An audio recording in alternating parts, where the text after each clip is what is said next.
ndugu yangu, mimi nataka nikuulize jambo moja.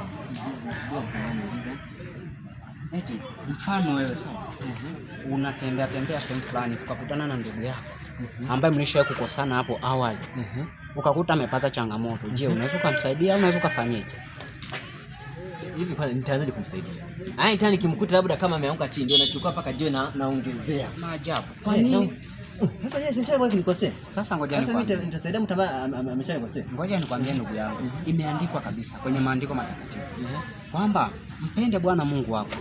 Jirani yako mpende kwa moyo wako wote na hata adui yako, ili siku zako zitakuwa nyingi hapa duniani, pia utabarikiwa zaidi. Sasa kwa nini umchukie usimsaidie? Lazima nimchukie. Kwanza hivyo vifungu ni vya kale. Sasa hivi tuko maisha mapya, dunia mpya. Lazima tuende na dunia ambayo inavyotaka. Wewe kanielekeza nani kipindi hicho. Sasa ngoja nikwambie. Mimi naweza nikamsaidia kwa sababu mimi naheshimu maandiko na nampenda Mungu. Lakini wewe kama haumpendi Mungu, basi mimi nimeshakuelekeza, mimi naondoka. Ukwenda huo. Mimi nikuelekeza, mimi naondoka. Ukwenda huo bwana, siwezi kumsaidia. Umeshika wewe.